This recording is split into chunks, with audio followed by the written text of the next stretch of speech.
And Vinny is late again. That's a shocker. Hello. You sound crazy tonight. I do sound crazy. Noah doesn't know what he's doing still with some of the production stuff. Yeah. So I had to go over there and work again. And but he's getting there. He's getting there. I'll go to, he came late. All right. So I'm jumping right in. No, what? First of all, you tell people thank you. It's our Tuesday night 8:00 live, and we're here every Tuesday. And if you're on other platforms, if you're on, because you literally have 57 pages, it's ridiculous. I just want to point that out. He literally has like a personal page, then his comedian page. I never know what page I'm tagging when I tag you in our family photos. I have no idea. I need all those pages because there's a lot of different sources that people come to me. Sure. There's my Twitter, my TikTok, my Instagram, sure. my YouTube. You're hip like that. I'm a 15-year-old kid, and but if you're watching on Facebook, right, and you're on the Stress Factory Bridgeport or Vinny Brand Comedian or a comic. You see the problem?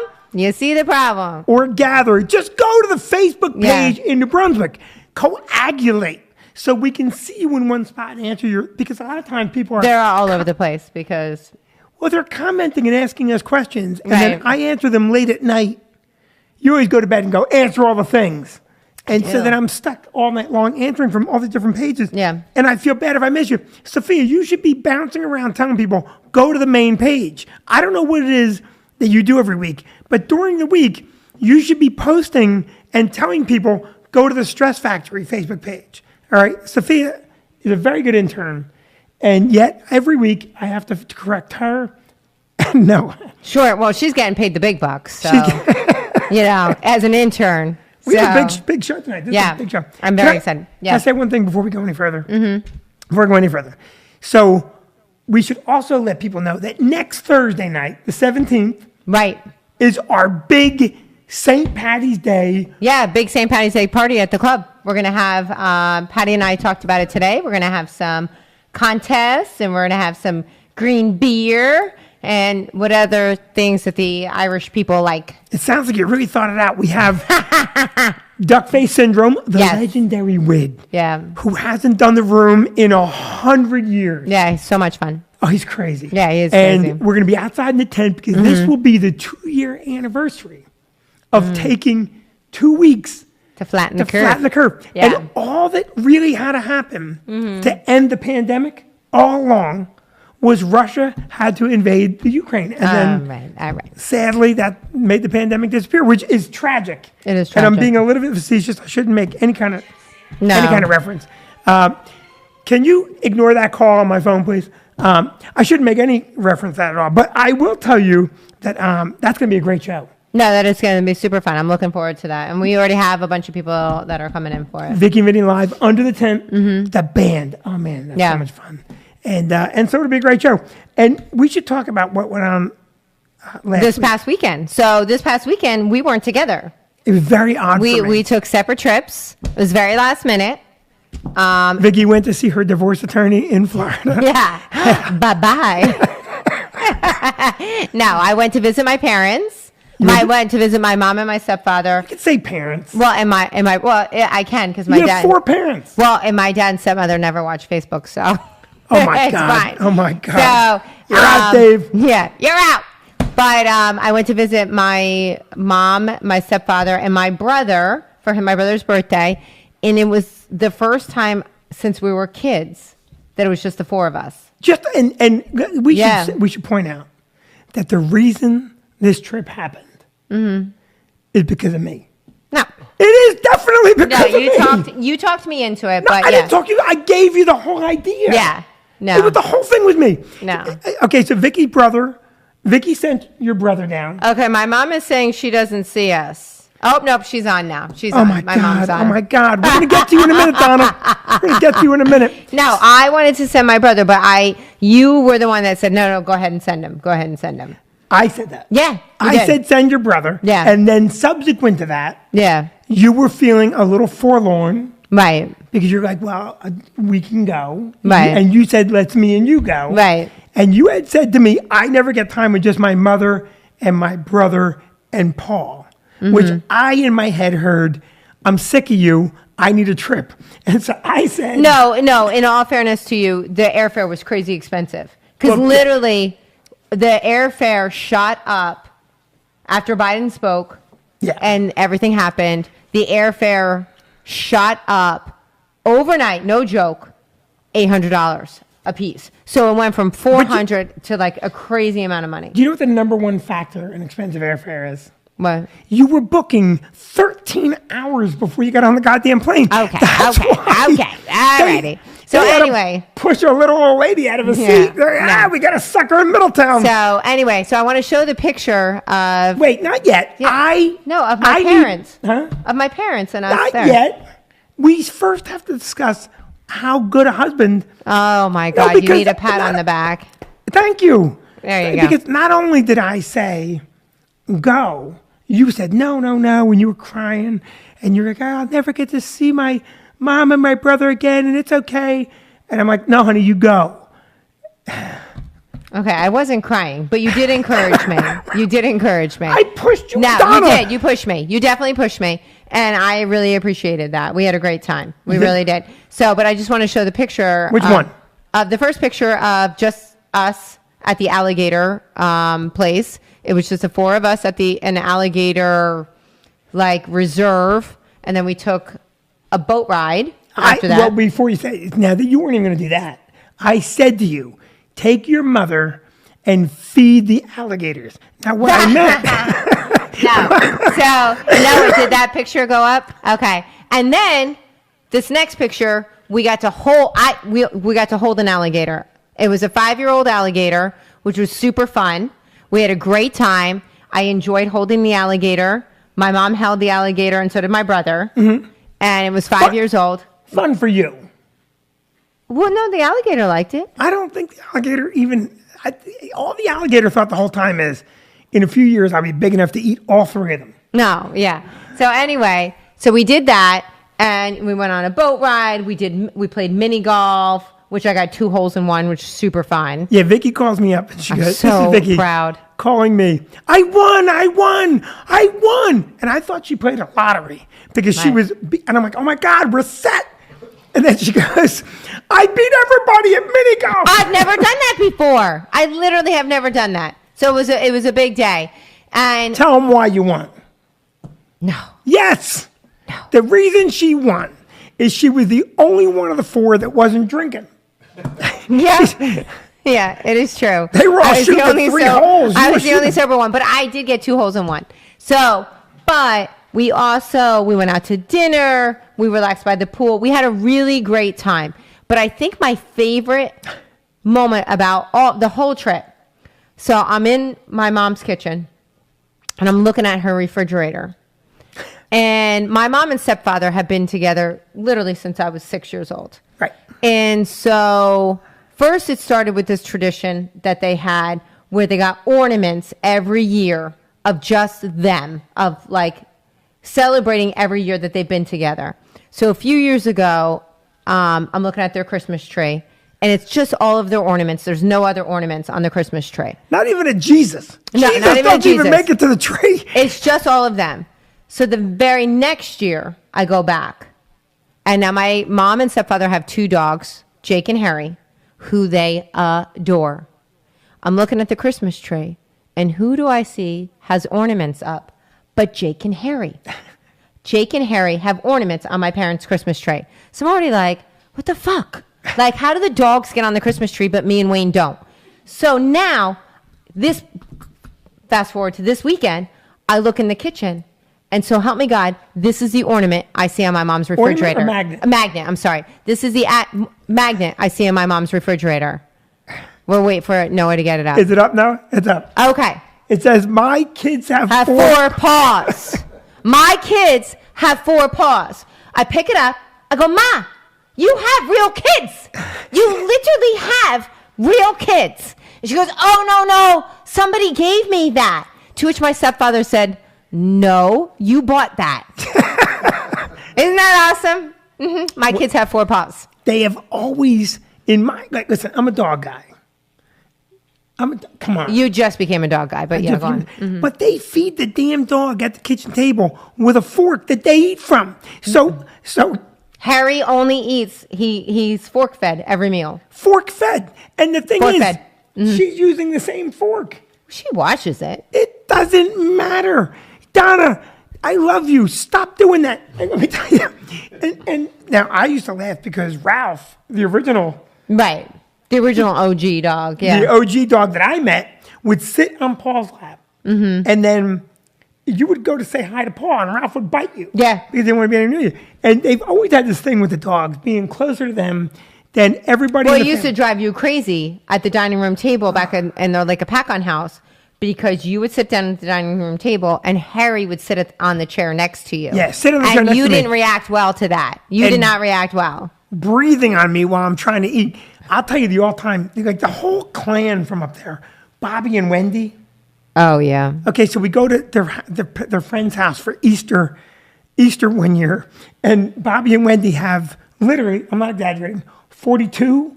There were cat cages everywhere, like lining the walls, cat cages. 42 cats in the house, and they put the Easter meal out, and I look across the kitchen, and there's a cat on the counter licking the butter. Yeah, like the and Wendy sees me looking at the butter and goes, "Oh, did you want some butter?" And she takes it from the cat. And I'm like, "Nah, it's my cholesterol."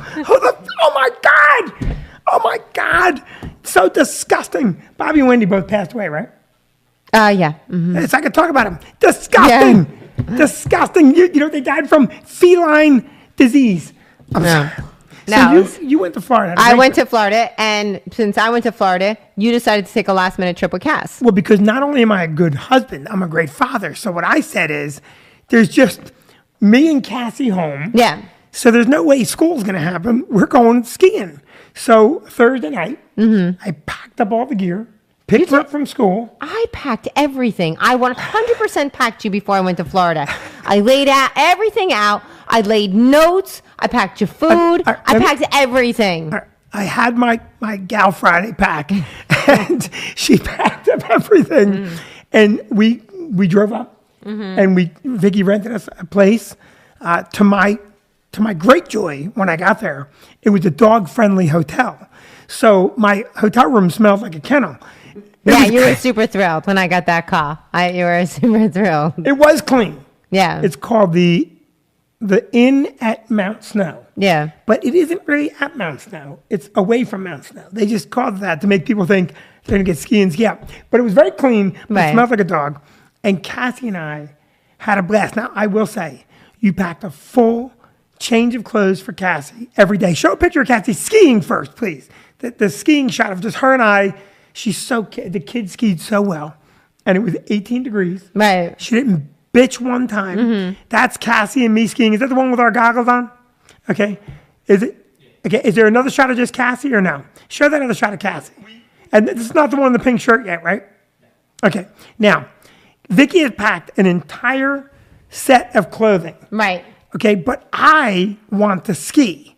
And bath time cuts into ski time. So on the trip up, I made sure she had a very healthy quarter pounder with cheese. Right, super healthy. French fries. And it was her first quarter pounder. And she spilled ketchup on her shirt. And that is the shirt we wore for 3 days without any, I didn't even give a shit. I'm like, no one knows me. Right. I don't care what they think. Now me, I get up, I shower, I put clean clothes on, I got cologne, I shave, and I go to breakfast. And I'm like, I don't care. I'm in Vermont. No one knows me. I sit down at breakfast. I look at Cassie. I send you a picture. And I said, I look like the worst father ever, but I don't give a shit. No one here knows me. And while we're at breakfast, I hear someone go, "Hey, Stress Factory Vinny." And I'm like, oh my God, change that shirt. Show the shirt she's wearing. She wore this shirt for 3 days. She wore it on the way home. Oh, it was comfortable by then. It was all worn in. You're 9 years old. You don't care. Oh my God. On the way home, we stopped at a rest area on the thruway. Someone put in an Amber Alert. I'm telling you, it was, but it was a great trip. Right. But so I just wanted to tell you that Ron and Todd, they all say that, one, that I keep you grounded. Who? That I keep you grounded. Who can be grounded? No, Ron and Todd say I keep you grounded. Oh, come on. And my Please. mom also wanted to correct you that it's a spoon, not a fork. Oh, I've seen you feed that dog with a spoon, a fork. Yeah. And you have your dogs. And this is what pisses me off about them more than anything. Is they come to my house. We have dogs. My dogs stay in the other room when I eat. And Paul and Donna invite the dogs in. And this one is like, don't say anything to my parents. And I'm like, I don't give a shit who they are. My dogs are not eating with me at the table. And Paul, ball buster he is, will feed the dog. And so then I take a month retraining my dogs. Mm-hmm. So this is the other thing that bothered me about Vermont, by the way. And there's no picture of this, but I do have to address the marijuana laws. Right, it's making you crazy. It's making me nuts because they made marijuana legal. Mm-hmm. They did not make it mandatory. Does everybody suddenly smoke pot everywhere you go? It is the most disgusting smell. Let me tell you, you don't smoke pot, right? No. You do? No. That's a very apprehensive no. Don't do it. You're a bright kid from what I can see. Don't do it. It dulls the senses. Look what happened to Noah. Now listen to me. Mm-hmm. I'm just trying to say, so we're on the mountain, right. And there's packs of young American men with yellow teeth and long hair, and they reek of pot. They remind me of Pigpen from the Peanuts, but with a pot cloud around them. Right. They're grungy looking. They're drinking beer, and I'm like, I want most of you to Sonny Bono your way off this mountain because you're smoking. It just doesn't have to be. There should not be. Everybody, doesn't it bother you at all? I just think that they legalized it, but they didn't do it like if everyone was suddenly drinking beer everywhere, you'd be like, oh, you got to rein that in. You have to like, you do it at the bar or you do it, somewhere. Like there's, as a society, we have gathered and said, okay, like if you're tailgating, okay, but you're not going to act like a crazy person if there's families around. I feel like we just haven't gotten to that societal norms yet. Have you been to Giant Stadium during a day? No, I don't go to Giant Stadium. That's another shit show. I don't go to Giant Stadium. But I'm just saying that that's the only thing. Like when people are driving and I can smell it when I go by. Yes. And I think to myself, wow, that is so dangerous because you're getting high while you're driving. And if you were drinking a beer while you were driving, the cops would be like, hey, bad idea. Bad idea. There's a guy at the rest area, the Medina rest area, and he's on the hood of his car, and he's smoking a joint. And it's just him, and he's puffing that gigantic cloud of failure, and it is a cloud of failure. And I look at him, and I go, you can't drive like that. And I felt comfortable saying it to him. Cassie was like, Dad. I'm like, he's a pothead. He's not going to fight me. He's too mellow. I'm just like, what is wrong with the world that everybody smokes pot?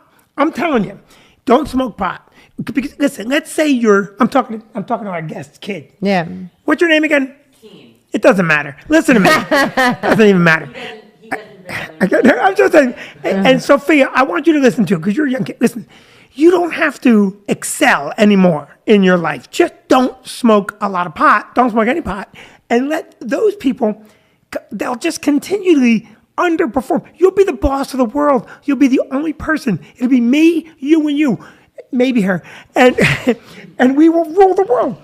It's just too much for me. Yeah, it makes you bananas. me crazy. The smell makes you bananas. I hate the smell. Yeah, I know. And there's so many people smoking pot. And I'm telling you, it's a gateway drug. You believe it's a gateway drug? I don't think it's a gateway drug, but like anything else, if you do something too much, it's going to make you okay. It's going to rob your senses. It's going to rob your brain. Like anything else. It's a gateway drug. No one ever said, I'm not touching pot. Hey, fire me up some heroin. It's a gateway drug. No, I disagree with that. But what do you mean? You think someone started on heroin? No, I mean people probably do, but I don't think. I think it's the same thing as alcohol. I really do. My issue with it being legalized is what we've talked about. There are not clear laws about smoking and driving or what happens when you get pulled over. They're like just smoking everywhere. They're gateways. Once you break a law or a norm, then in your mind, you're like, that wasn't so bad. I'll break another norm. That's why, okay, like I would never cheat, right? But if you cheated, Well, then you might as well go to a prostitute. Hey, going to a prostitute, might as well run a brothel. You run a brothel. All may right, as well not become- the same thing. Not the same thing. You're going down a rabbit hole, No, mister. but that's how it happens. It's how No, it you are happens. like you have just literally nosedived down a rabbit hole. I'm like telling you. full Okay. on. I'm telling you, when you start breaking rules, then other rules. It's not breaking the. It's the law now. So you're not breaking any laws. You know it's wrong. No. You know it's wrong. So anyway, all right. Let's But talk about one more thing. all right, we've Our got. heart, to move it on. doesn't matter. We're fine on time. You're the worst podcast partner ever. No. Your whole podcast was meant for TikTok. 1 minute of fun. I would like that. This is the last thing I'm gonna tell you. All right, we have to update people on the 150-day challenge. Yes. And I have been kicking ass on my challenge. Like I only ate one little Oh, thing. shut up with the bread. Shut Just up. one little piece of bread. Oh, and I only had it because Tellericio's. I can't even say it anymore. Tellericio's. Tellercios. Who? Tellercios. Tellercios catered our food again tonight. They are unbelievable. Thank you. This is the first Sophie thing the has kid did right. phonetically written it out for you. Tellercios in middle. And by the way, we're doing a podcast from Tellercios. Yes, that's right. If you want to join us live at Tellercios, you need to reach out, call me at 908-601-6976 or email Vinny at Stress Factory, and we will get you live. We will treat you to some serious good Tellercios. Tellercios, and the date's coming up soon. Yeah. We'll tape the whole episode there. How good was the food, boys? Delicious. Delicious, Yeah, right? delicious, Yeah. yeah. So now, this is what the thing. Now, I've got the blueprint done Right. for that was part of my plan. Yeah. I'm working out. Right. That's part of my plan. I'm losing weight. And this week I'm losing weight because I'm going to a new doctor on Thursday. You got to look good. Not that I want to look good. I don't want to hear a lot of judgment. I just want to hear the doctor say, you don't see me for another year. Sure. So I put a little extra effort in this week. And I'd like to thank Dr. Grossman for getting me the appointment. Right. Now, here's the thing. I haven't done one part of my plan. It has not begun yet. But everything else I've begun. Now, how, Vicky, are you doing on your 150-day plan? I'm doing very well. Thank you for asking. Vicky, we have to talk about The Office. The Office. What about The Office? Because on your plan was the idea that you would get your office organized. And you read some book by Marie Kondo. Yeah. Right. And here's what I think. I think you didn't finish the book. No, she says it can take up to 6 months to do your whole house. That's 180 days. We put 150 days. I don't care. I'm following Marie Kondo. Vicky, And you I have stopped. What chapter is put everything in one spot? Is that chapter 1? She says you have What to. chapter? Would No, you no, please no, Google no. that in the No. Maria Kondo No. book? No, 'cause I want to know. That's not what she says. You first have to do all the clothing, and then from the clothing, you have to do the books, and then you have to do paperwork, and then you have to do pictures are last. But and things that are of sentimental value are the final thing. And you read that. I did read that. And you seem to have absorbed the information. Well, have you seen a lot of the closets all around the house? So, Vicky, at great personal risk, I've taken some photographs of your office, and I've downloaded. You are not going to show them. Vicky, I think there's something. Do you remember how mad I was when I went to Michigan? Do you remember how mad I was when I went to Michigan and I came home only to find that you cleaned my closet? I did couldn't- not appreciate that at all. But I this did not start- appreciate that. That was really angered me for quite some time. Yeah, because you can actually find your shit. Let No, me tell you and my something. mom said to you, my mom warned you, don't do it, Vinny. Don't do it. Don't go in Vicky's closet. Who listens to a woman that feeds a dog with a spoon? Listen to me. I'm telling you, I took some pictures to get you feedback from some. No, Really? Really? I need feedback from strangers? Well, they're not strangers. Our podcast people are not strangers. Would you turn your computer and see it? No, put the first picture up. Vicky, this is the first picture of your office. Let's take a look here. And by the way, Vicky, I sincerely believe that this will help you read the rest of Marie Kondo's book. This is the first shot. Now, Sophia, Thankfully I can't bring it over see. here, Sophia. Bring it over here. And okay, now put it here for me, if you wouldn't mind. Oh. I'm going to borrow your laptop. Okay, now Vicky, here is the shot. That's now, not so bad. huh? That's not so bad. That's the best angle. Noah, show the next picture, please. This is the best angle of the office. Yeah, because that's a lot. That's all memorabilia that I have. I have Vicky. all the stuff from the kids when they were babies. Show the next shot. And I literally sat in there weeping, picking up each piece of clothing. Okay, Vic, listen to me. That's all of Cassie's artwork right there.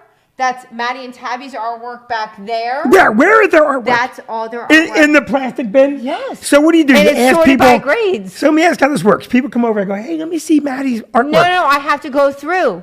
But the thing is, that's right, Ron. He is bad. Vicky, and Sharon Ginsburg said it took her 6 months to clean up the house after she retired. Can I just say one thing? This plastic bin has been in your office since we were married. No, it hasn't. No, it hasn't.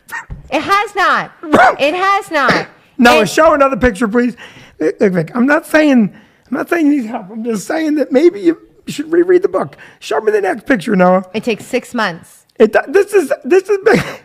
I'm going to show this in 6 months. And Oh, Denise notices my office has beautiful windows. where's the next picture, Noah? Thank you, Denise. That is very kind of you. Okay, now here. Yes, and that's pictures, and that's more artwork of the kids, and more artwork of the kids. And what would we have right here? What would this be, Vicky? Do you even know what that is? Yeah, those are jackets. Okay, what jacket is that? That is Maddie's high school varsity jacket. Actually, Vic, that's your Hackettstown cheerleading jacket. No, it's not. Next picture. Maddie. Next picture. Cassie. It's a Hackettstown Cassie- cheerleading jacket. Cassie has my picture. I would not be surprised to find your ex-boyfriend somewhere in this office. Show me the next picture. No, This is because a you shit show. don't understand. I I literally do understand. I put all the memorabilia in that room. Did I you- put all oh, the that's it? Oh, memorabilia. you didn't get that last picture. I There's put all the memorabilia in that room, and I literally was crying every time I picked up one of the kids' clothing. I was like, I have to come back to it. I can't do it. I'm just not ready. Vicky, you have your high school cheerleading jacket. Well, why would I give that up? Listen, if you would use it every now and again.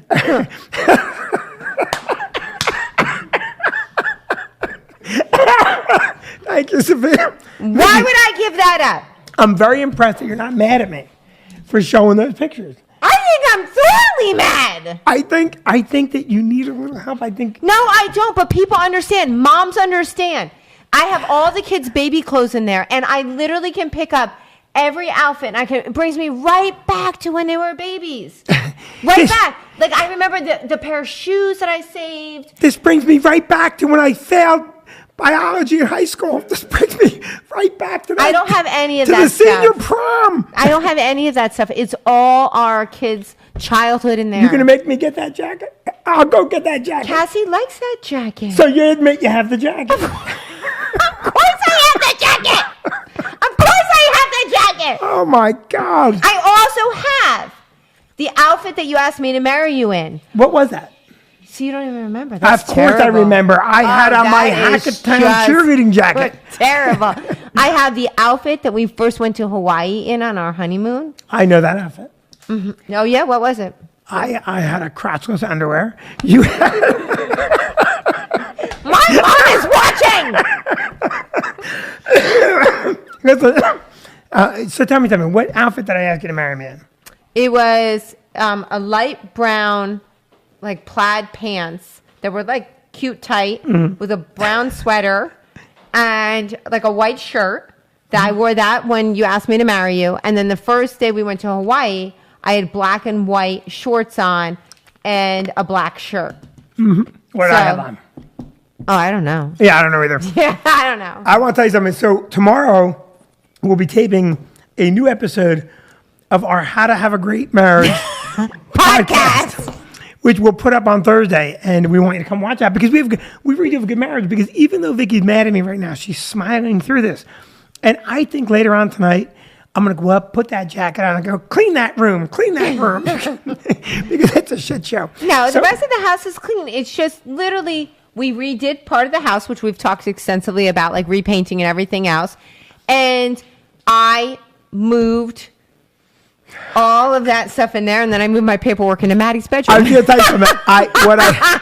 My office is in Maddie's room. What I should have said and what I forgot to do, I should have taken pictures of Maddie's room. No, because you know what? I don't know if she's watching. She is was watching. Maddie's watching. Yeah, but I have to get that cleaned out before she gets home. Yeah, you better. Yeah. All Time. right, so Yeah, we got to move on. we have a lot to do tonight, and I'm really excited to bring our guest on. Vicky, do you want to introduce our guest? No, I think you should, but one of the things that I really do love about our guest, in addition to his very extensive comedic career, he also writes for Hallmark movies, which, you know, I'm a huge fan of. Huge fan. You're a Huge big fan. Hallmark fan. Yeah. I like the Hallmark movies. We'll get into it a little bit tonight about the Hallmark movies.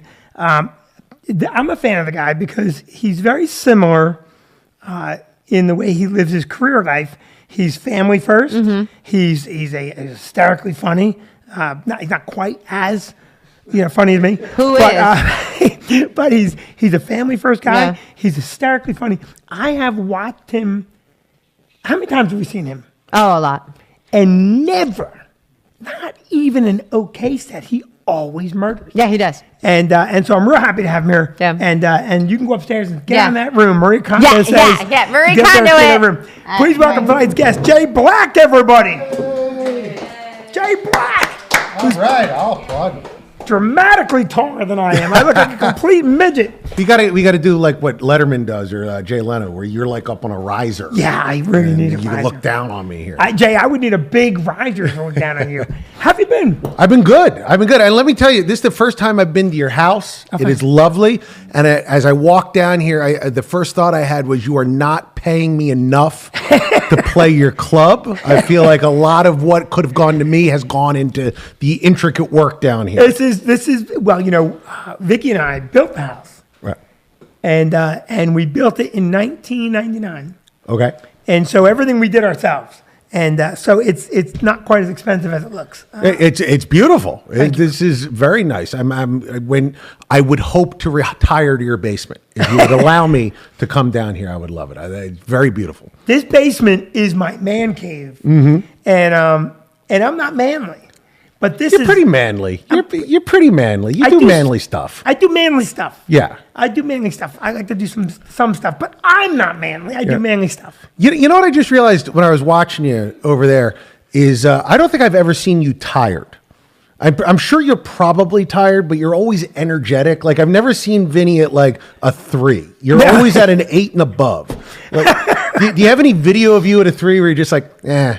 I don't like being at a 3, which is another reason I never smoked pot. Yeah, I'm not a pot guy. Did you ever try it? I did, yeah. Okay, I never tried it. And that's not what makes me better than you. There are many other elements. No, for sure. So I never tried it. But one of the reasons I never tried it is people are like, it makes you tired and mellow. And I'm like, I came to a party. Like, Right. I want to be in a party. Now, I've never done any drug. If people think I do a drug, they think it's cocaine. Oh, for sure. Yeah. Right, and I've never. I'm surprised you're not blowing rails off of that table right there, to be honest with you. Just to see your energy level is very high. It's never been low. I think if I did cocaine, my heart would rip out of my chest and just start smacking me. Yeah, I think you might split into 2 people. Right? You would just become 2 Vinnies, and that's how much effort you'd have. That's in your very life. scary. Yeah. Even I know that's not a good thing. That's one of my things about pot. I never liked it. Right. Never liked it. Now, you only did it a couple times, I imagine. Yeah, it made me super duper crazy paranoid. Paranoid. Yeah, I was that guy. The first time I did it, I was just like, and not just paranoid like the cops were going to come in, but like existentially paranoid, like God was watching me. Yeah. Like that, I was in purgatory and I'm like, okay, this is not good. So it not worked. It did not work for me the way it was intended. You just reminded me of something. The only pot story I have that I was involved in Right. is in college. I went over to my friend's apartment and they were smoking pot. Right. So they were smoking pot, and I just said, "Listen, it's not my scene. I'm going to the next room." So I went in the next room. They're smoking pot at Rutgers, Right. and they're in a window, and a Rutgers cop saw them and busted the apartment. Really? And everyone's going to get arrested. And my friend Al Sacco, who I still know to this day, great guy, and I said to the cop, I go, "I don't smoke. I've never smoked." Right. And he goes, "You're all going." And Al Sacco, God bless him, goes, officer, and he's stoned. He never fucking smokes. He goes, I've been trying to get him to smoke the entire year. He doesn't smoke. And the cop goes, you don't smoke? I go, I was in the other room. Right. And the other cop goes, I didn't see him. And they let me go. Really? I walked away, and the last thing Paul Fickner said was, don't tell our parents. I'm like, I can tell your parents? You should have immediately gone and smoked. that was God's way of telling you should start. I've never tried a drug. Drugs scare me. Right. I had that Christian upbringing. Were you Catholic? I am Catholic. Right. Are you Catholic? I was raised Catholic. Yeah, okay, me too. Right. I mean, am I Catholic? I mean, It's hard to continue practicing Catholicism when you don't have a mom forcing you to do it. Yeah, exactly. Yeah, precisely. Yeah. Did you go to Catholic school? I went to Bishop Eustace for 4 glorious months. Oh, wow. You got out early. Before the both of us said maybe it's a good idea that I'm not here. So Yeah. I got out of that. I went to CCD, all of that. And did you ever do CCD? CCD? Yeah, I remember the Archbishop, or not the Archbishop, the Bishop comes in right before your confirmation. And I swear to God, the entire thing was, boys, you're about to be confirmed, and I'd like to talk to you a little bit about masturbation. And it was just a 40-minute speech about self-abuse and how God doesn't appreciate it. And I was just looking around like, is this really happening right now? He said God doesn't appreciate it? God does not appreciate you self-abusing. And I was like, well, God is going to be really upset with me. Because I have been pissing God off for quite some time, to be honest with you. Oh my God, I'm coughing up a lung. I don't have the Omicron. Yeah. Can I, thank you. So let me tell you something. So CCD, now, did you go to CCD? No, he's been No, give me a spared tissue if you would. Catholicism. He's been raised agnostic. Agnostic, okay. So agnostic doesn't believe in God. No, agnostic does not make a commentary. We don't not. Basically, whatever happens, happens. Yeah, we don't know for sure one way or the other. So Well, welcome to hell. All right, so when my young one this year got her first Holy Communion, Right. or as I like to refer to it in the Brand household, the only Holy Communion, Right. because we're never doing that again. right, you're not even Christian Easter Catholics. What's that? You're not even Christmas Easter Catholics. Yeah, I'm like no, Right. no. I mean, Vicky is. I'm not. So when they had to get confession. Right. So they have to do confession in order to get the Eucharist for the first time. Sure. Yep, And I remember. This is the hole in the Catholic Church for me. So they have to get confession, give confession. And my daughter goes, I don't know what to say. So I'm 3 minutes away from confession, making up little kid sins for her. So I'm like, you got to end the whole thing with, and I lied to my priest. Because Right. what does an 8-year-old know about sinning? Her friend, I don't want to give the name, a great kid, got really upset and cried. During confession. But during the confession, Yeah. she's crying. And I'm in my head, I'm like, okay, she probably she probably got coached to say, I didn't honor my mother and father. Right, sure. That's the Yeah. layup. That's a big one, yeah. That's the layup. And, now the kid is sitting there talking to, God, Right. saying, I didn't honor my mother and father, and got upset and cried. Now, I don't know if that's what she said, Right. because the microphone failed. And, Well, you know the umbrella one, the big one is Impure Thoughts. That's yeah? the good umbrella one. You just that a say, sin?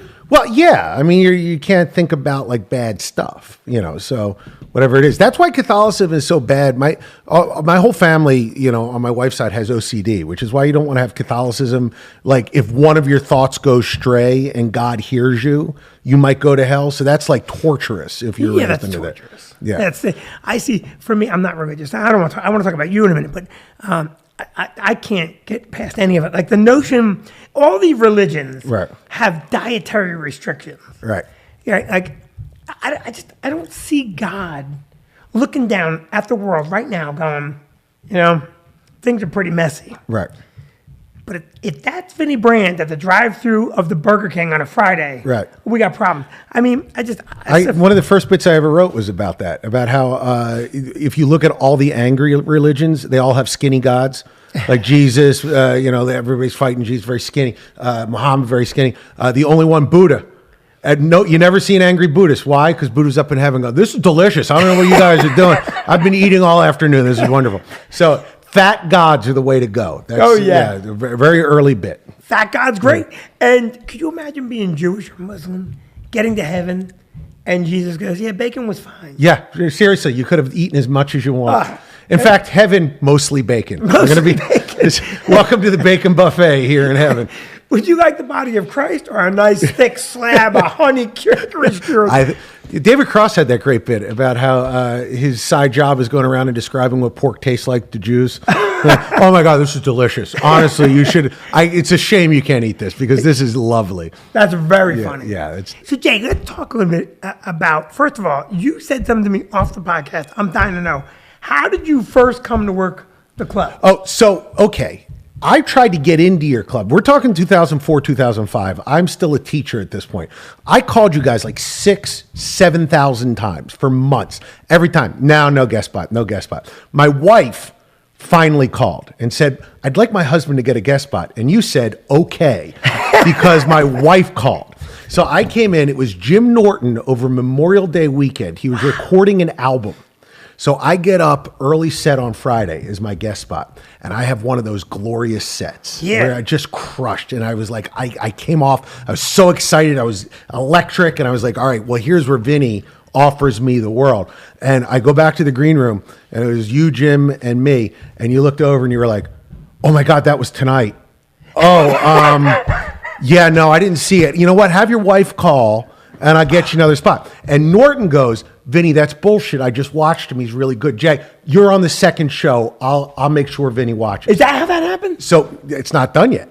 So if you remember, I think it was Justin. Was it Justin, your house MC? Julian. Julian.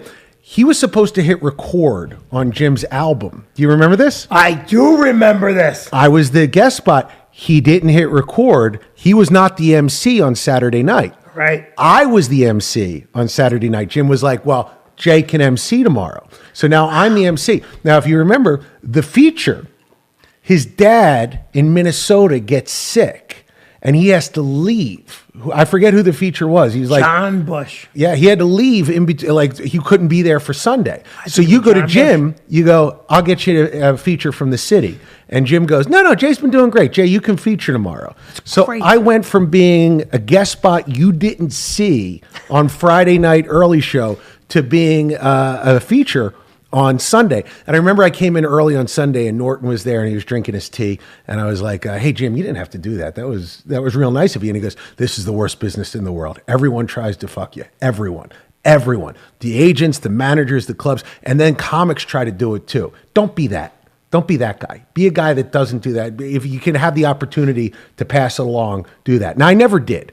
But the point is, it was a very nice sentiment from Jim Norton. But yeah, that's how I got in at your club, was Jim Norton made you watch me on the second show. And you know what happens too? So, and I really try, because I like young comics. Sure. And you and I are probably the same age, or you probably look a little older. But the thing is, so the thing is that sometimes your head is in so many other places. Sure. No, I didn't blame you at all. It was just the way it goes. You know? Well, it's funny because now I think that so many comics have become so self-important. Right. Norton's not one of them. You're not one of them. I'm definitely not one of them. I think that what we do, we're so ridiculously lucky. Right. Yeah. That, I can't even consider it important. But so for me, sometimes I'm in a room and I'm like, there's so many moving parts. Right. But I will tell you, and this is no bullshit, I said it introducing you, I've never seen you have an okay set. Yeah. It's always a murder set. I appreciate that. Yeah, I love it. I love going up there. I was, and since COVID especially, I got to be honest, it's one thing I've been talking about is that there is a level of joy in getting up there again that I've rediscovered, because when we were off for as long as we were, I didn't know if it was ever coming back. So, and it's still not back the way it was. It's not. But the fact that I can get up in front of people, I find that the shows are going better. I don't know if it's the same with you, but I'm just so joyful to be there that that whole vibe that comics have of ugh, you're lucky that I'm talking to you right now. Yeah. It's crazy. The opposite vibe is what's happening, where I'm like, I can't believe I get to do this again. I was so nervous I'd never get a chance. And I feel like the audience kind of absorbs that as well. And they're like, oh yeah, this is great that we get to do this. Yeah, I think they do absorb it. I just saw you. What show did you just do for us? And but I mean, it's just always the same thing. When you go on stage, it's a murder set. You came to the John Bramnick house, right? Oh yeah, I went to the Bramnick house with And you. he hasn't seen you yet. I don't think so. No. Bramnick's gonna love you. He's a great guy. He loves comedy. Yes. Loves comedy. And but I mean, it's our business has become odd. And now, and I'm not joking about it. I'm not saying that it's bad because of this, but I think that the situation in Ukraine is going to put a whole nother funk on our business. And please let me be clear. What's going on in Ukraine is one of the most important and sad developments and tragic developments. So I'm not saying, I don't want to sound like Joy Behar. Joy Behar, yeah. No, I'm not saying that. Well, way. before the cameras were rolling, he was pissed off because you had 3 nights in Kiev. If I remember correctly, you were doing the Kiev comedy stop. You know who was doing it? It was Louis C.K., right? Louis C.K. Why was he going to? Is there a lot of English speakers in Ukraine or does he speak Ukrainian? The president of Ukraine was a comic. Right, So, yeah. I guess there's a comedy scene there. But whatever it was, I mean, it just didn't happen for Louis. But it's so tragic there. And of course, it's going to have a global impact, just like the pandemic did. And yet, I also think that it will make our job sweet again because people need some type of. Well, yeah, I mean, even during the pandemic, like doing those, you had set up the tent, which was beautiful that we could do that. But like doing even, shows in fields or shows in parking lots, there was so much joy of people going like, "Oh, I'm getting a live show again," because that was a funky year. Yeah, oh that my was God. a funky year, and it was so funny because my daughter, who's 11, has a diary that she was keeping. I got her one for her birthday. In 2019. So Wow. last night she took out the diary and she was reading from the start of the pandemic. Wow. And it was just hilarious because it was like, well, we're going into this thing called quarantine. I hope it doesn't last more than a few weeks. And Oh, my I'm like, God. this is like bad foreshadowing for our own life. Yeah. Like it's dramatic irony. It was lovely. Like, well, I learned how to ride a bike today. I wish I could tell somebody, but I don't have anybody to talk to. I mean, it was just. How old's your daughter? She's 11 now. She's 11. And you have just a 2. I have 3. Three? I have 3, yeah. So it's a 6-year-old, an 11-year-old, and then Keno over there who is 14. Well, I've known him since He's been coming with me since he was 5, yeah. little kid. Yeah. And a good-looking kid and Yeah. growing up and smart. This is what I loved. He walked in, and there's food there from, how do you say it again? Talercios. Talercios. I can't say it. They say the name wrong. It's Talercios. And the kid comes in, and in 6 seconds, he goes, "Is that for me?" I'm like, "Has he got 11, 16? He's 16? He's 14. 14. He's got the calories thing going now, where my wife is just sort of glorying in watching a teenage boy eat because Yeah. it is a thing to behold. And I do believe that most pain that men have past their high school years is never being able to eat like that again. Oh, yeah. Like I could eat a whole pizza when I Yeah. was his age. And now if I smell bread, it's like 4 pounds. Oh, you know what? It's so when I was a kid, we used to take an entire sleeve of graham crackers. Graham crackers. I don't know if you ever did this. And we'd put them in a bowl and mash them up with milk and make mush. Ew, no, this is awful. Don't say ew.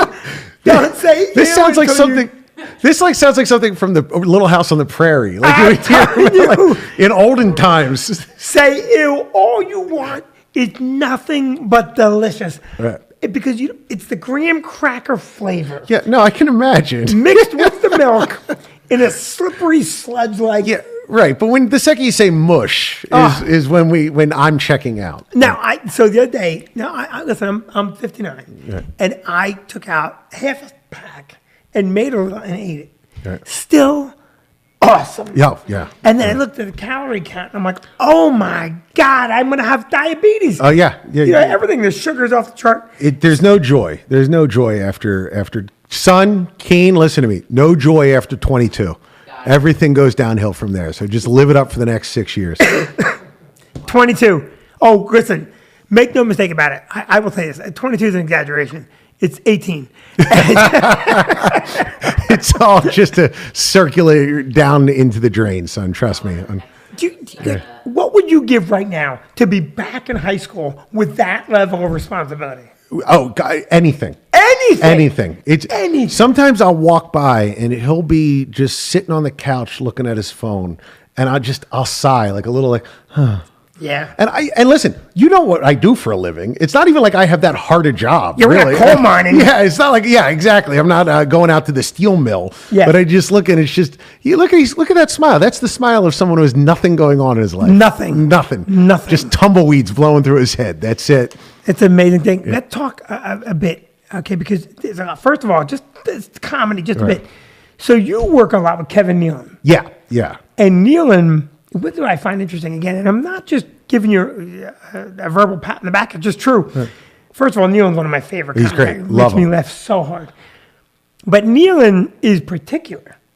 He doesn't want anybody in front of him. Right. He wants a killer, and he wants someone that he likes and enjoys.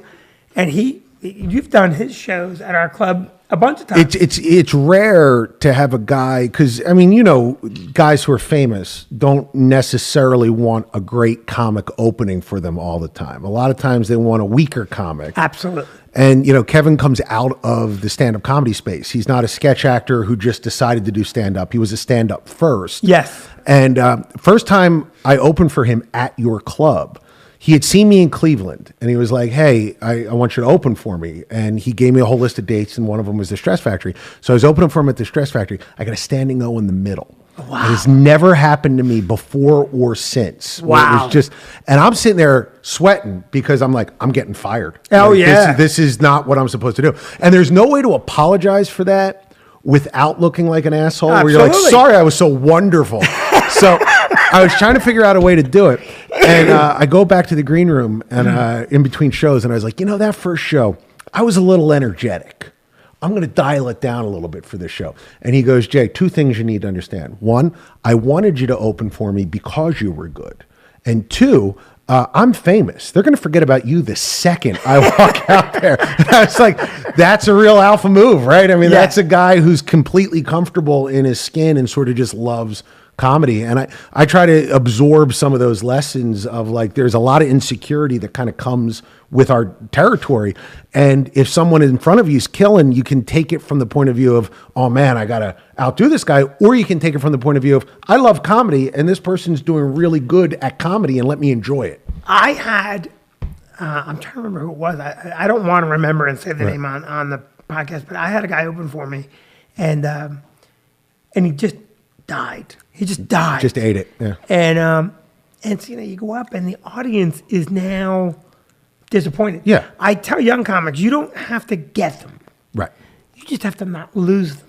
That's a very good way to put it. Yeah. They're already yours. No one pays the money and goes, I hope this guy stinks. Right. So, but this guy tanked so hard.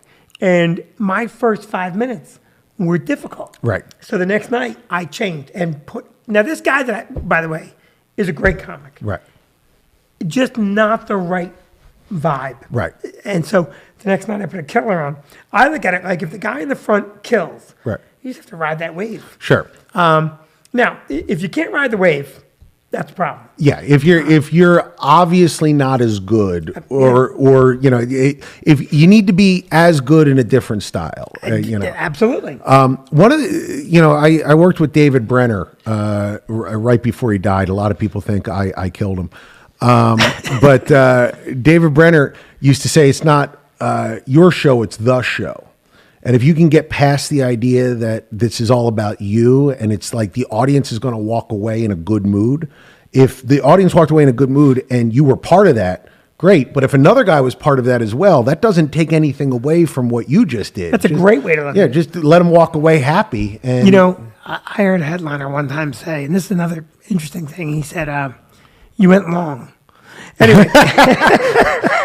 Oh, just the one headliner said that to you? One. Really? Wow. Okay. Yeah. What made you start?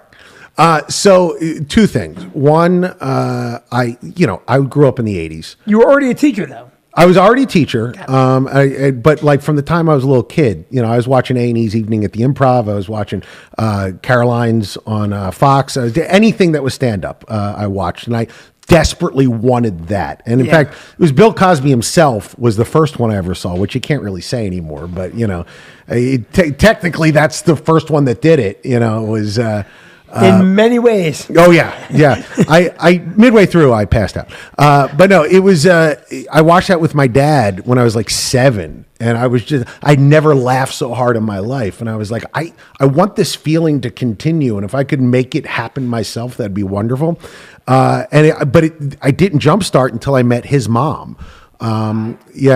Because I started dating her, and it was one of those deals where like you feel inferior. And, just like, what does she do? She's also a teacher. But at the time she was a student. No, I'm joking. I see faces over there. She was a substitute. What does she teach? She's a teacher of the deaf. So, Teacher of the deaf. Yes. And what do you teach? I taught English. English. So she was superior. Yeah, in all ways. A harder thing to teach. Yeah, so she was walking by my classroom she was a sub at the time, and we started talking, and we went on a date, and I was really smitten from the very beginning. And I was like, that thing that happens with men where we go like, I got to prove myself somehow. And you would have thought I would have gone out and like felled a deer or like, built a hut. Believe me, it happened to Vicky. Yeah. And I was like, I gotta do something special. And 2 weeks after I started dating her, I went and did my first open mic, and it was never supposed to be a career. It was just something I was going to do on the weekends, like just building birdhouses. Like that was just going to be my hobby. And by the time 2007 rolled around, I was making more money doing stand-up than I was teaching. So I was like, I'll take a risk and go out. And I swear to God, a week after I put in my resignation, my wife came back with the pregnancy test that proved that he was going to be born. Oh, wow. So it was almost, God was like, all right, maybe you should go to church every once in a while, Jay, because here's what you get. Because you're going to need that insurance. Exactly. So it's been a stomach ache for the last 14 years, but a glorious one. So what year did you start? Doing stand-up, 2002. The way I always remember it is 9/11 happened 4 months before my first open mic. So it's a good way to remember. 9/11 means a lot to a lot of people, but for me, it was the thing that happened before my first open mic. And so I'm looking from the notes that Sophia gave me, and she gave me very good notes today. She has terrible handwriting, but she tried very, very hard. So it says you started to, you left high school. And then this is the part that interests me, because you started writing screenplays. Yeah. But now I don't mean to sound ignorant, because I'm writing a series right now, and I started it. I don't know if I'm doing it right. Right. How the hell do you know how to do it? So 2 things. One, when I was in college, I took a creative writing class, and he came in and he was like, how many people want to write poetry? And everybody put their hands up. He was like, how many people want to write short stories? Everybody put your hands up. And he was like, all right, get out, because none of you people read those things. Right. And he was like, how many of you have read a poem not for English in the last 10 years of your life? Or more. And he was like, I'm going to teach you how to write movies and TV because that's what you watch, and you can't write something that you don't absorb. Like if you don't watch TV, you can't write TV. So you watch it till you write it. So I knew how to write a screenplay thanks to that. My best friend from elementary school, Brian Herzlinger, he had moved out to LA, and he made a documentary called My Date with Drew in 2005, and it went nuts. Like he got on Jay Leno, he won the Aspen Comedy Festival audience award, just all this stuff. And they said, hey, what's your follow-up? What do you want to do? And I happened to be out in LA while he was trying to work out his follow-up. We took a walk, and by the time we came back, we were writing partners because it had worked out. So we wrote a couple of scripts, and one of them that we wrote was called 3 for the Road. It was a comedy. And I didn't believe that anything was going to happen with this. Like it all seemed like a pipe dream. So I just put in every funny thing I ever thought. And if it ever gets seen, this script, I will be canceled immediately because it's brutal.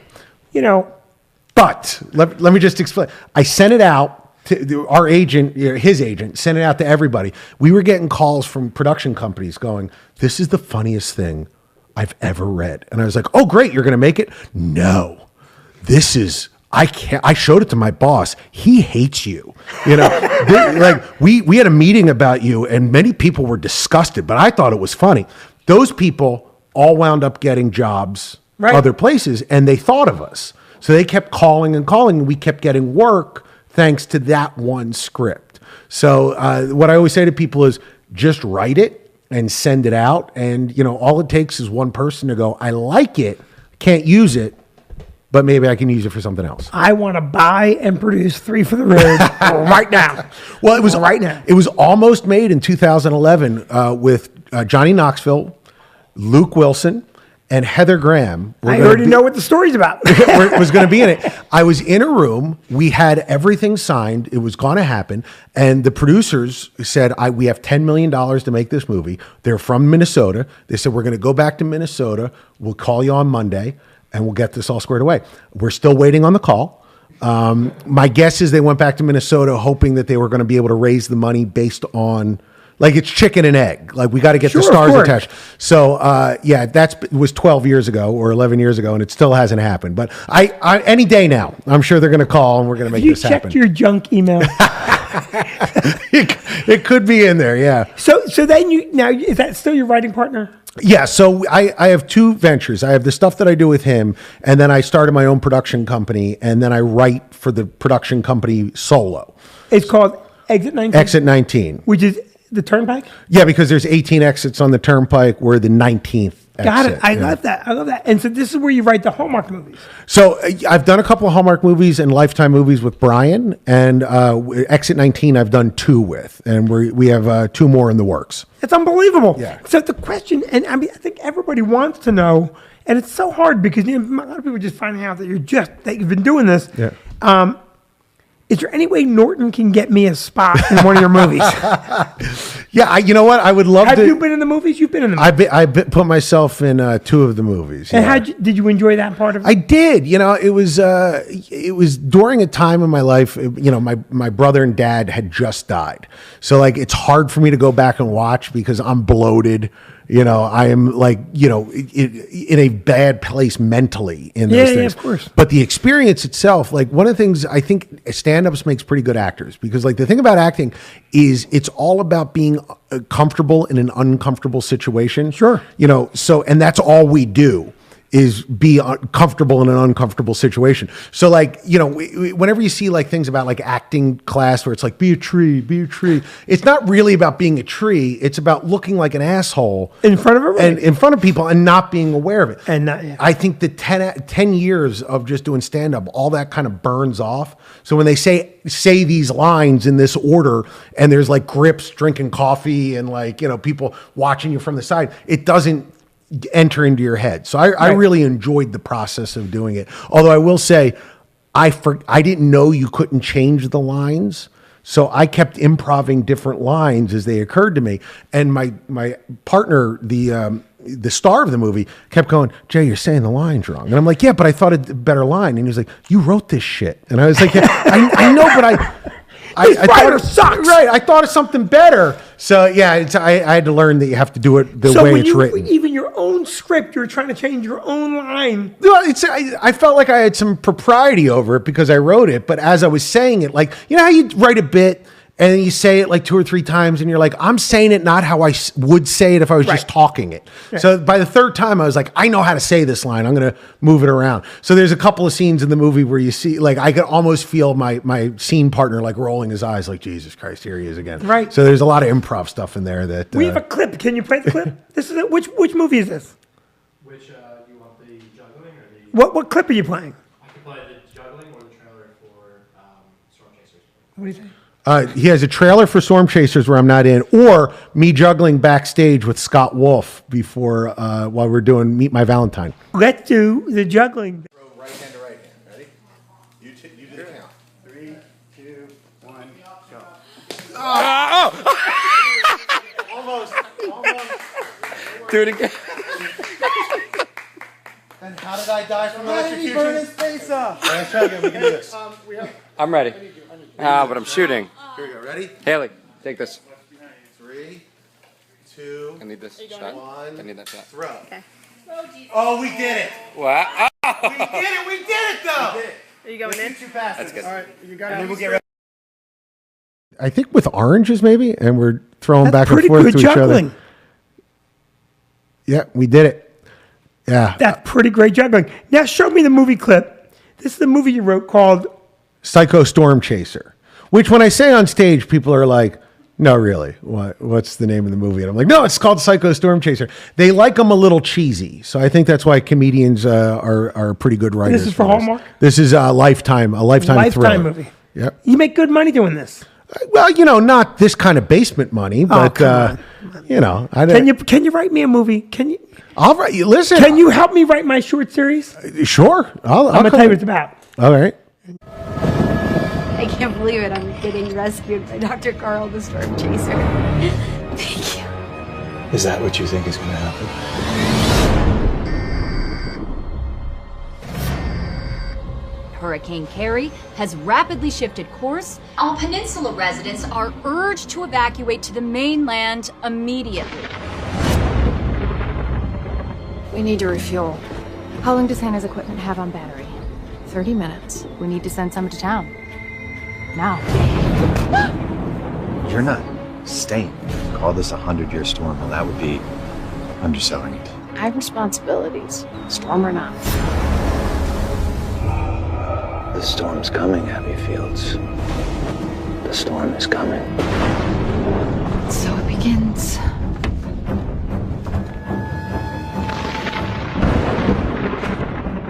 Did you hear that? You stayed behind, and nature took its course.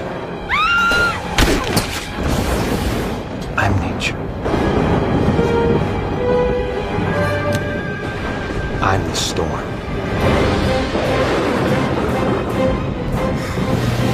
There's someone else in the house.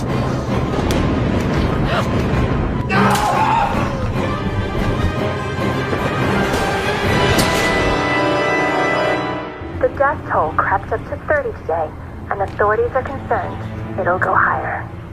Oh, it'll go higher. No! A lot higher.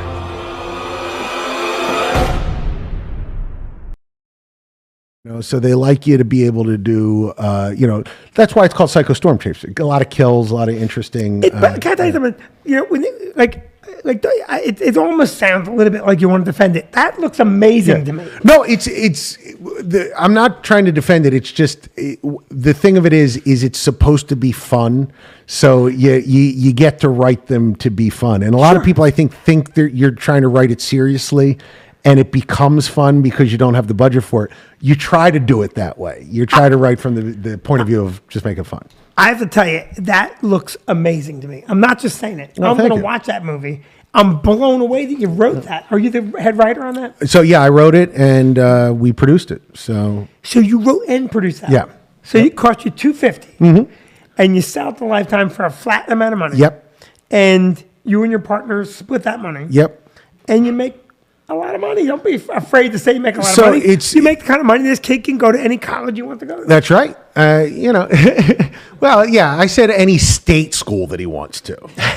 Any state school he wants is his. Jay, I'm really impressed. I with that. appreciate that. Yeah, no, it's fun. And Now, Bill does some stuff with you as well. Spady is my partner. on He's your this. partner in Yeah, this. the business partner. Bill Spady, a mutual friend who doesn't talk to me as much as he used to. Well, he's busy. He's got a lot going on, Bill. We connected a bunch of times. Yeah. And never fully connected. Right. I love Spady. He's batshit crazy. Insane. But I love him. Yeah.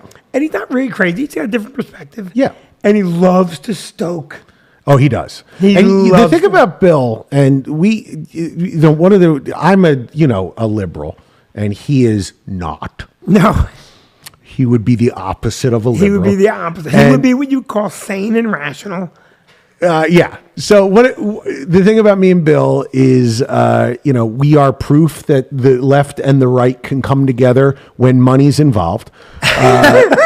We are. You're the yin and the yang. Yeah, we are, and we're very good friends. Yeah, he's a great guy. He's a great guy, and the thing about Bill that's amazing is the amount of likability he retains while stoking. Because I can't do that. Like if I am like poking at somebody, you're gonna hate me. Bill can poke at people, and they might get angry, but they still kind of like him. He's got like an innate likability that I don't have. It's one of the reasons this show was so successful, Yeah. because the people that hate him get up every morning and go, "Get quiet. I got Right? Yeah, I gotta hate him quietly. Yeah. They love to hate him. Yeah. They love to love him. And I think he's very funny. Yeah, no, he's funny, and we get along surprisingly well considering our. If you look at our respective Twitter feeds, it looks like we are both bots for the other side. It does. Are you still doing your podcast with him? So no, the podcast shut down. We did 3 years of that worked out really well, and to get a sponsored podcast for 3 years in this world is something very else. hard to do. Yeah, very hard to do. And he's so crazy busy now. Bill's going to end up on Fox or somewhere big, and he's already on Fox at some level, right? I think he's actually on Mars at this point. He's going to, because it's a red planet, so I think he'd be happy to go there. But yeah, he did Newsmax. He's done all the big batshit insane channels he's been on. He's fun. So I don't mean to go back, but I want to get some of the names of the movies. So Paulie was 2012 with Paul Sorvino. Paul Sorvino, yeah, that was a TV pilot for DirecTV. They had their own channel, like they were trying to do their own HBO. So we did. The way we pitched it was Breaking Good. It was about a mafia guy trying to go straight. It's a great story. Yeah. So we had. Did you write that one? Mm-hmm. You wrote it, produced it. Produced it, and my writing partner directed it. And how did you get Paul Sorvino in that? We paid him. In all honesty, he was in a movie that we had done called How Sweet It Is. And one of the things I've discovered about people in Hollywood is if you write a project and title it the Untitled Blank Project, you can get them to read it. So like if you write a script called Paulie and you hand it to Paul Sorvino and you say, it's about you, he'll read it. We did a show called Oh My with George Takei. And we called it the Untitled George Takei Project. It's great. And then we handed it and George Takei read it. Could not believe I was straight. Could not believe it. Well, no, it was my writing partner and I, and he was like, and we wrote, the whole pitch was gay Archie Bunker. It's like he went on a year-round cruise. He came back, and all his gay friends had sold their houses and de-gentrified the neighborhood, and it's all breeders moved in. So it was like a family next door, and Paul hated it, but his mortgage was underwater, so George couldn't move out. So it's like he's stuck next to these people. So we wrote it. And we met with George Takei, my writing partner, and I, and he was like, "Well, you two understand the gay experience very well, obviously." And I was like, "Pardon?" And he was like, "Well, obviously, you're both homosexual." And I was like, "It's the greatest compliment of my life that you think that, George. But no, I'm a heterosexual." And he was like, "Well, you could have fooled me." Well, that's a great. Yeah. That's a great story. Yeah, it was an amazing experience. And if George had taken a shot, yeah. Why not? Yeah, I called the wife up. I said, I got a handy from George Takei. You got it. Yeah. What was I supposed to do? All right, so let's get to some of these other ones. Now, you have Love Always Santa, which was a sad movie. Well, it was a movie. It was a romance. It was like a romantic comedy. But This is a Hallmark film. Hallmark movie. But it was the thing I kind of liked about that was that it was not. We wrote it as a romance, and we realized like on the fourth draft that it was really a story about the mother and daughter kind of letting go of the dead husband so that they could get on with this relationship with the new guy. So it was this idea of like it didn't work until we stopped being a romance and made it a story about moving on after a death. And of course, it sounds like a holiday classic. Yeah, and the thing was, he had died 3 days earlier in the script. So it's like, just get over it already. When you write this movie, you write it with the intention of going to Hallmark. You know you're going home. Right, yeah. You write it with the idea of like, we're going to make this a very particular type of film so that it gets picked up by either Hallmark or Lifetime. So you made this as well? So I did not produce that. I just wrote it, and a company called Mar Vista produced it. And they sold it? Yep. Okay. And then Meet My Valentine with Scott Wolf. Yep, that was also Mar Vista, and that got sold to a channel whose name I forget. It's like... It's okay. The Bus Driver went to Amazon. Yep, that was an Amazon movie. That I wrote. So my brother died in February of 2014, and I had a deal with the company that made Paulie to do this, and I was in Cleveland, and I was still drinking at the time, and I was just, bereft. I was not in a good place. So I had done no work on the draft at all. So they called me up and they were like, "Oh, we heard about your brother. That's terrible." And I was like, yeah. And they were like, the script's still due on Monday. Oh, jeez. And this was on Did Friday. they pay you in advance when you did the script? That was happening? Yes. So you already got the money. I was hoping they would give me a week because my brother died. Right. So I basically stayed up for 48 straight hours and I wrote a movie that I thought my brother would like. So I was just like, you know what? I'm just going to write boobs and bullets and curse words. And like if my brother saw this movie at the middle of the night, he'd call me up and go. Sounds like a Tarantino film. Right. So, and we got Robert Forster to be in it, who was in Jackie Brown. So I wrote it and I was like, you know what? I wrote it in 48 hours. I'll turn it in and I'll fix it on the rewrite. And they did not make me rewrite it. They shot it as is. Wow. So if you see that movie, I seek it out on Amazon and you can say that was written in 48 hours while I was drunk and crying because my brother was So dead. you could write. So, okay. So let's get to the meat of this because I can have you back as a guest, right? We can have him back because it's an hour and 10 and I could just keep talking because not only am I interested, but I'm trying to find an angle to make you write a movie for me. Psycho Comedy Club owner. I could write that. I don't give a shit what it's about. I don't give a shit. No, you're going to help me. But I'm not going to tell you on air. Okay. Because I think someone will clip my idea. All right. Yeah. But I'm going to hire you to help me. Sure. Because I'm blown away. I knew you were very talented. But I didn't know you were this talented. And it's kind of bothering me because everyone else I've had on the podcast has been less than me. This is bugging me just a bit. I'm just kidding you, all other guests, by the way. He's not. He was saying. No, I'm not. I am. Oh, Jesus. He actually said it earlier and he was hooked up to a lie detector and he passed. No, you know what I like? I like having doers on. Right. We had on Kellen Erskine, who I love. He has a great podcast called The Book Pile. I had on Chris Covert, who is a musician and musical comic. I don't know if you know him or not. Ken Krantz, who's a young up-and-comer. And that's right, our first 4 guests, right? Because nobody, just Vicky and I. And Vicky's better than me. I'm the weak spot. Right, Sophia? I'm the weak spot. But I could go on and on. So what is your next movie project? So we have a movie that we're producing for Exit 19 called Psycho Brother-in-Law, although we might have to change the name of it. We're not sure. I'm a psycho, Yeah. and I'm a brother-in-law. So we're filming that out in L.A., and, it's a script I wrote, and, the producing element of it is the hardest part, like getting everybody's schedule aligned. Well, from just producing comedy shows, just getting all the different moving pieces together. It's a lot. And April 15th is when that starts filming. So It's great. We're excited about that, and hopefully you'll be able to see it like October-ish. That's unbelievable. Lifetime. It's a quick turnaround. It is. At this budget level, it kind of has to be because the idea is, you're going to get a return on your investment, but we want to be able to return that investment 2 or 3 times a year versus, if you put it into a more stable, less risky thing. So the hope is, we can do quick turnarounds on all of these. So that's we got to end because it's long. Right. But I will tell you before we end, can I just bring my son on just real quick? Of course you can, because he came all the way out here. He wanted to be on the podcast. Oh my God! Come on in here and introduce your son. This is my son, Keen Black. Hello. I don't know if I should say this. He's so stinking cute. Right? Yeah, he's a cutie pie. This guy. George Takei would have loved this kid. I think is he the guy from Star Trek? Star Trek, yes, and he's very famous at this point for being a personality from Howard Stern.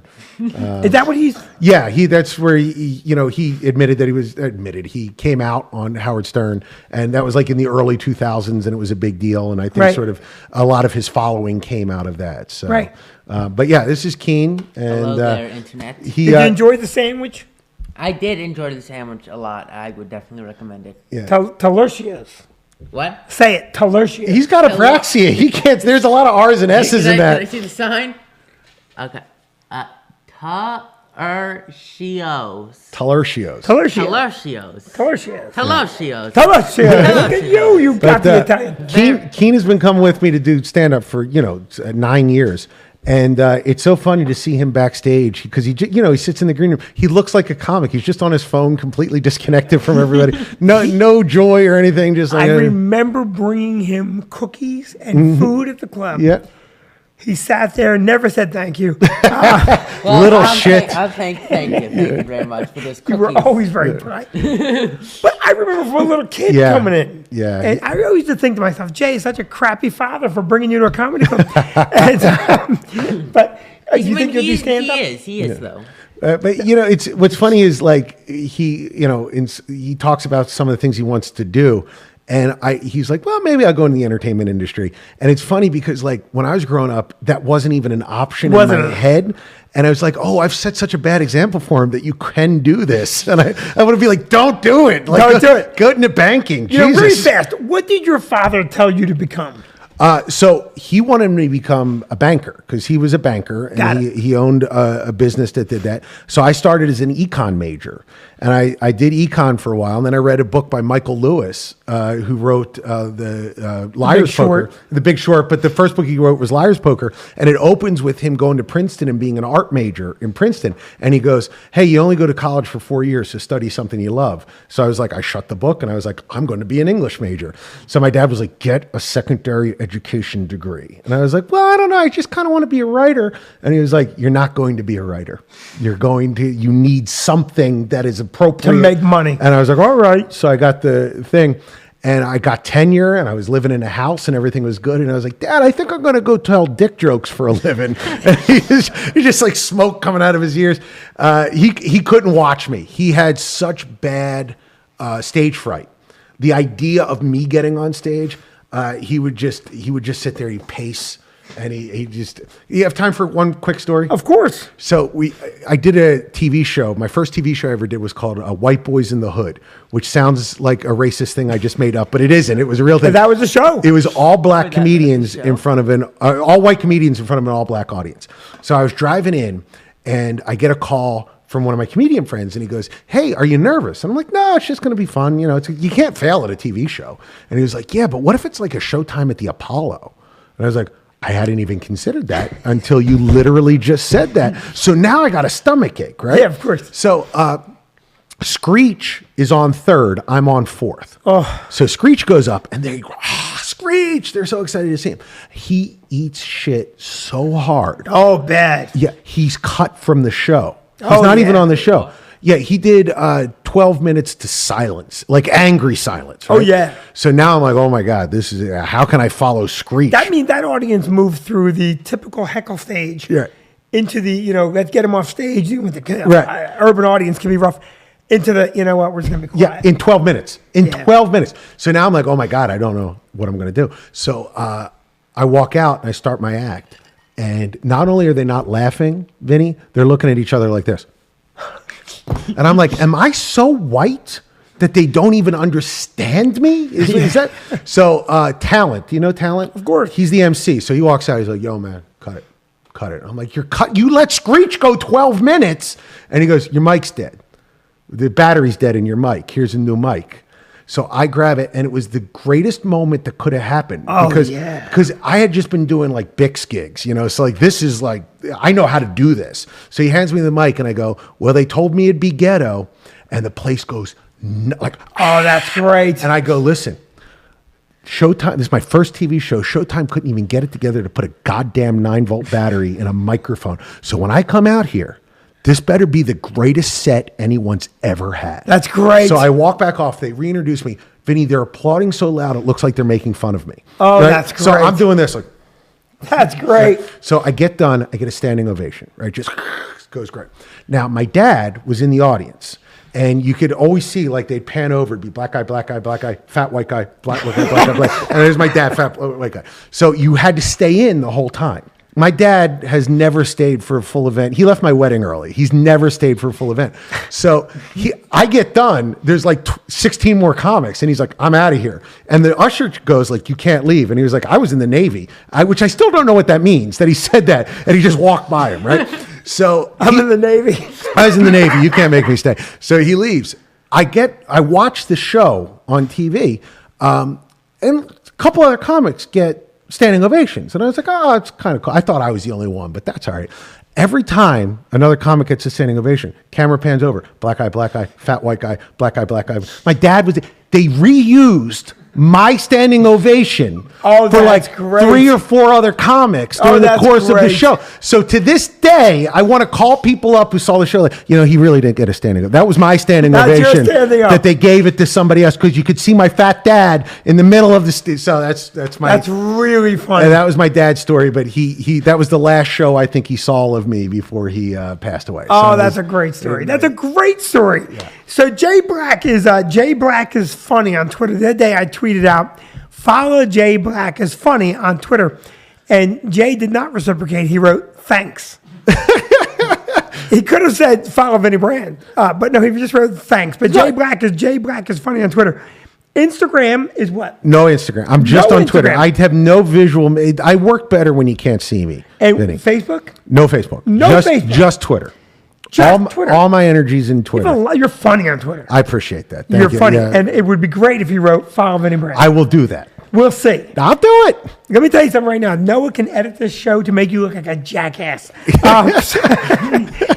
What a fun time, man. Really Thank enjoyed you. it. I really appreciate you having me, man. This By was the fun. way, can I just say I'm living here now? I hope you accept me as one of your own. I do accept you as one of my own. Thank you. I don't want to go back to his house. You better take a look at that backyard because it's a big yard to cut. Listen, this is Vicky Vinny Live. That's my good friend Jay Black. Keen. Am I saying it right? Keen? Yes, Keen. Keen. I love it.